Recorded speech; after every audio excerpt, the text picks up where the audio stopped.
For 2 years, I was lost in my pain. I was looking for solutions.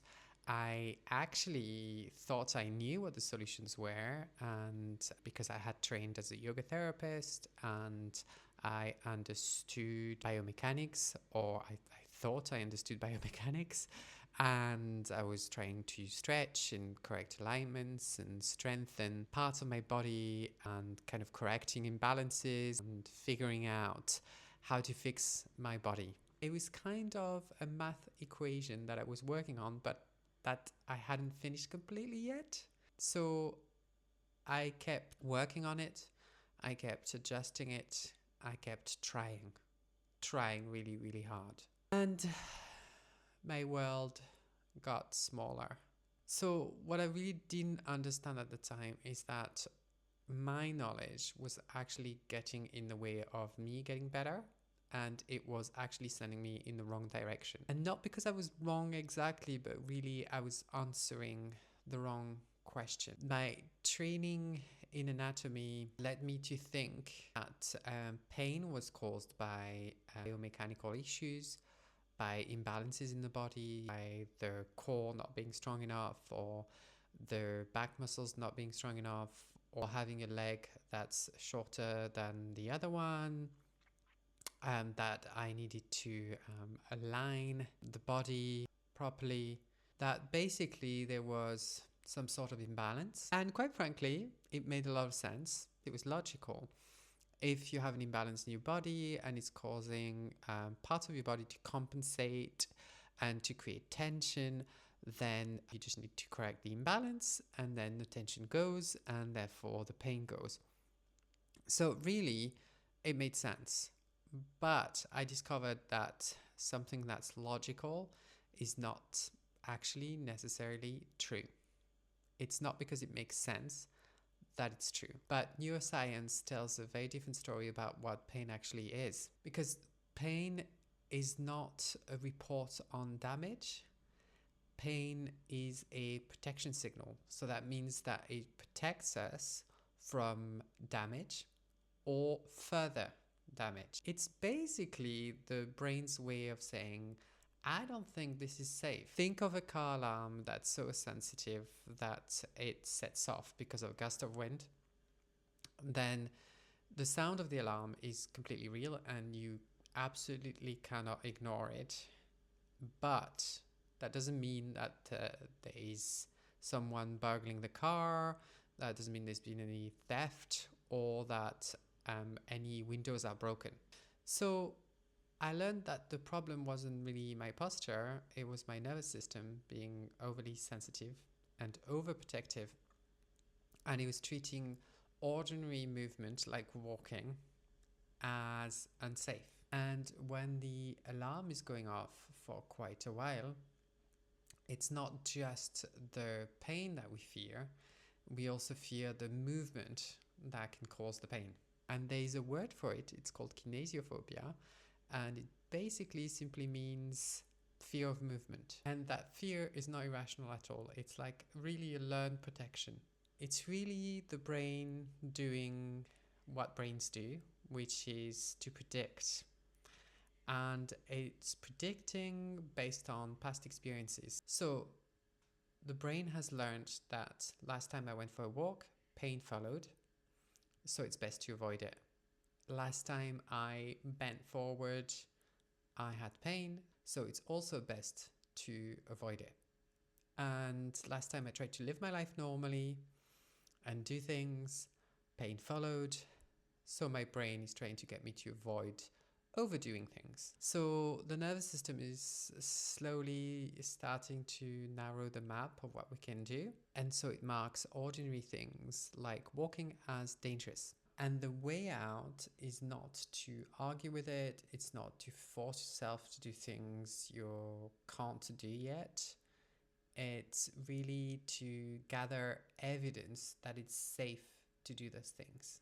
So when I finally understood this, like something really shifted in me, in my understanding of pain, but that wasn't enough.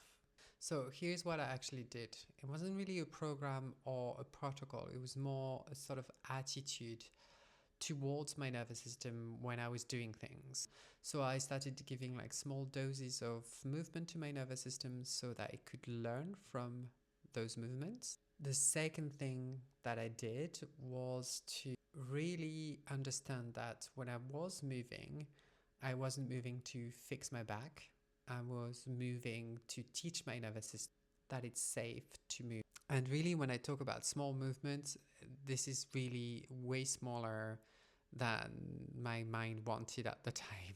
So it was a very humbling experience because in reality, what I wanted is to be able to walk for an hour and then the following week to be able to run and go back to my life. And then there's after the walk. And this is kind of a tricky one because when you go for a walk and you're trying to work with your nervous system, then after the walk, your mind kind of checks in with the pain and the pain levels right after or the following day. And then it's really difficult not to draw the conclusion that you've overdone it or that you might have re-injured yourself or done something to your back. So really, you're constantly asking yourself, like, does it hurt? Did I hurt myself? Kind of thing. But what's way more helpful after you've been for a walk is to ask yourself questions that are around nervous system regulation. It's better to ask yourself questions like, did I move in a way that felt possible? Or did I stop before being overwhelmed? Did I respond with patience rather than panic? Did I give evidence to my nervous system that we're okay?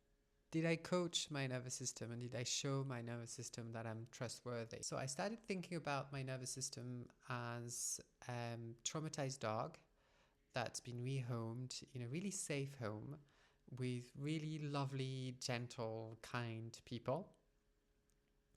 And it's got all the food it needs, it's got space, it's got gentleness, everything it might want. But the dog's body doesn't know that yet. It's not because it's got the safe home that it settles. Actually, the dog, it's still on edge. It still expects the old things like the cage, the lack of food, being hit by people, being abandoned for days on end. So you can't really just tell the dog, you're safe now, just relax. And then expect the whole body to believe you and relax. You just have to show it again and again until it gets the message. So it's really like consistent messages that you're sending to your nervous system, like saying like, I won't force you to do this if you don't want to. I'll give you the space that you need. I'll show you warmth and kindness, and I'll just wait for you to be ready. So this is kind of what happened for me with my tiny walks. I was really taking my nervous system on a walk and showing my nervous system that we're okay, that I'm here, that we're safe. And with repetition, the nervous system started relaxing around walking and the environment and gave me more and more space. But it's in its own time. I didn't really get to decide when that was going to happen. So it took a lot of patience, and at times, quite frankly, it was frustrating. So I'm still a yoga therapist amongst other things, and I still look at anatomy and biomechanics. I think it's really super useful. I think, moving your body is one of the best things that you can do in life. But I don't look at biomechanics in isolation anymore. I look at the whole body, the whole person, the nervous system, the personal history, the thoughts and emotional patterns that we have. And really, I don't think that the goal is to be pain-free so you can start living again. I actually think it's the other way around. I think we need to start living and give our nervous system evidence that the world is navigable. And then the pain gradually has fewer reasons to be there. So, if I have a message to give from my own experience and the people I support, is really your body and your nervous system are not your enemy. They are working extremely hard to protect you, but they're doing it with a really tiny threat map that got stuck somewhere along the way. But the map can change. In the next episode, I want to go deeper into something that comes up a lot with the people I support, and I have experienced it myself. And it's basically what to do when you've understood this work and you really have all of the information, you understand it, you believe the neuroscience, you believe that this is what you're experiencing, that you might even think that your pain is neuroplastic, and yet your body is still not believing it. Because understanding and believing are not the same things, and the gap between them is actually where most people get stuck. So I'll see you in the next one.